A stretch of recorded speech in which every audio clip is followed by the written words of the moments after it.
नमस्कार बच्चों। सौहार्दम प्रकृति शोभा सप्तमः पाठ। इस पाठ के अंतर्गत पशु पक्षियों को पात्र बनाया गया है और लेखक ने संदेश दिया है कि प्रकृति की शोभा सौहार्द से है, परस्पर मिलजुल कर रहने से है। स्वार्थ को त्याग कर हमें समभाव के साथ एक दूसरे की उन्नति में ही अपनी उन्नति समझनी चाहिए। यदि हम मिलकर रहते हैं तभी हम संसार की प्रकृति की शोभा को बढ़ाते हैं। और इस पाठ से संबंधित जितना संवाद आपको करवाया गया उस संवाद को समझाते हुए ऑडियो आपको भेजी गई हैं। उस संवाद में पहले 2 श्लोक जो हम समझा चुके हैं ऑडियो के माध्यम से, उनका अन्वय मैं लिखित रूप में यहाँ पर आपको पुनः समझाने का प्रयास कर रही हूँ।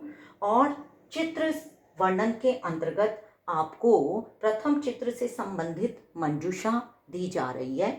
इस मंजूषा के माध्यम से इसमें दिए शब्दों की सहायता से आप चित्र का वर्णन करेंगे। प्रथम श्लोक का अन्वय ध्यानपूर्वक देखें। जब वानर सिंह को पीड़ित करते हैं तो शेर अपने को दुखी होने पर वो कोसता है बंदरों को। तो एक बंदर दूसरे बंदर से किस प्रकार से कहते हैं कि शेर अगर जंगल का राजा है तो उसे हमारी रक्षा के साथ साथ अपनी रक्षा भी स्वयं करनी आनी चाहिए, और अगर वो नहीं कर सकता तो वो राजा होने लायक नहीं है। एक राजा को रक्षक होना चाहिए। इसी संदर्भ में यह प्रथम श्लोक कहा गया, जिसका अन्वय है यो ना रक्षति। यो का ओ की मात्रा को अन्वय करते हुए इसे विसर्ग संधि में परिवर्तित किया। यह रक्षति क्रियापद है। यह परई वित्रस्तान विद्यमानान जंतून न रक्षति।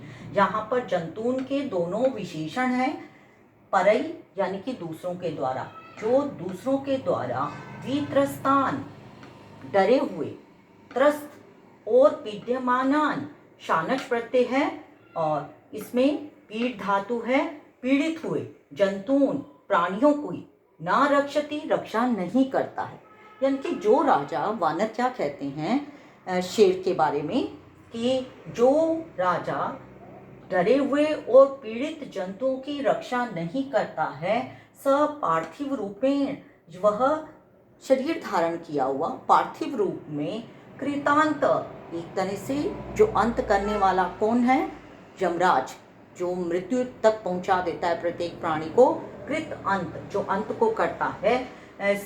कृतम अंतः जेन स, जिसके द्वारा अंत किया जाए। कृतांत शब्द यमराज के लिए है, मृत्यु के देवता के लिए।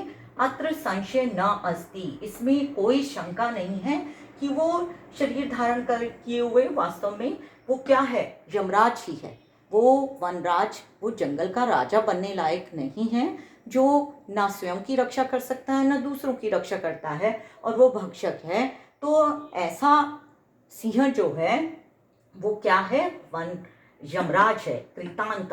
अत्र संशय न अस्ति, इसमें कोई शंका नहीं है। तो इस प्रकार से प्रथम श्लोक का अन्वय बना। य परई वित्रस्तान पीड्यमानान जंतून, ये दोनों विशेषण हैं जंतून के। यह नामिक शब्द है और कर्ता के रूप में है। यह परई वित्रस्तान पीड्यमानान जंतून न रक्षति स, वह वास्तव में पार्थिव रूपेण यानी कि शरीर धारण किए हुए कृतांत यमराज है। अत्र संशय न अस्ति, इसमें कोई शंका नहीं है। दूसरा श्लोक, कहा का कृष्णा पिका कृष्णा, यह कौवे और कोयल के संवाद के बाद है। अपनी अपनी प्रशंसा करते हुए इस संवाद में दोनों अपनी अपनी प्रशंसा करते हैं, और उस संवाद के दौरान कोयल अपने को श्रेष्ठ बताते हुए कहती है, काकह कृष्णा, कौवा कृष्ण काला होता है। पिकह कृष्णा, कोयल काला।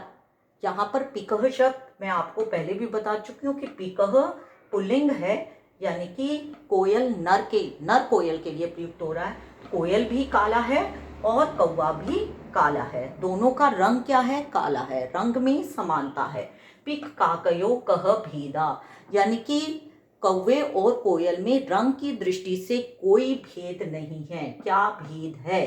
कोयल और कौवे में यहाँ पर सप्तमी विभक्ति द्विवचन है। कह भेद, भेद शब्द पुल्लिंग है, इसलिए हम क्या के लिए भी कह लिखेंगे। क्या भेद है? वसंत समय प्राप्ते, वसंत समय आने पर, जब वसंत का समय आता है, आमों पर बोर आती है और कोयल आम के वृक्ष पर बैठकर मधुर स्वर में गाती है, तो लोगों को पता लग जाता है कि ये कौवा नहीं, ये कोयल है। तो वही बात कोयल कह रहा है कि वसंत समय प्राप्ते, वसंत समय आने पर काकः भवति, पिक पिक भवति। और कौवा कौवा होता है, अपनी कर्कश आवाज के कारण लोगों को वो व्याकुल करता है, लोगों को खुशी नहीं देता है। लेकिन कोयल जो है अपने मधुर स्वर से सभी के चित्त को प्रसन्नचित्त कर देती है। तो इस प्रकार से ये दोनों श्लोक का अन्वय है। आपको यहाँ तक इस पाठ को समझाया जा चुका है।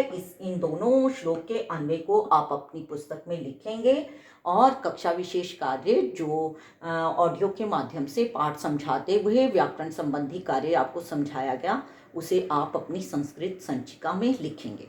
इसके अतिरिक्त भाषा संवर्धन हेतु संस्कृत विषय संवर्धन से संबंधित गतिविधि में आपको प्रथम चित्र का वर्णन दिया जा रहा है। प्रथम चित्र का वर्णन करेंगे, जिसकी मंजूषा इस प्रकार से है। वृक्षस्य उपरि कुर्दन्ति सिंह वानरा विश्रामं करोति तुदन्ति आकृष्य। कुर्दन्ति कूदते हैं, ऊपर विश्राम करता है, तुदन्ति दुखी होता है, आकृष्य माने खींचकर, वानरा। आपके लिए ये शब्द आपकी सहायता के लिए हैं। आप इनमें परिवर्तन लाकर भी अपनी चित्र का वर्णन करते हुए संस्कृतेन पंचवाक्यानि लिखत, संस्कृत में 5 वाक्य लिखेंगे और इसके आपको अंक दिए जाएंगे। ये सब्जेक्ट एनरिचमेंट एक्टिविटी है, विषय संवर्धन गतिविधि। आप सभी इसे करेंगे। आज के लिए इतना ही। पाठ से संबंधित शब्दार्थ लिखेंगे, चित्र वर्णन करेंगे, पाठ को समझेंगे जहाँ तक इसे करवाया गया है। आगे का भाग अगले कालांश में। तब तक के लिए धन्यवाद। स्वस्थ रहें, प्रसन्न रहें।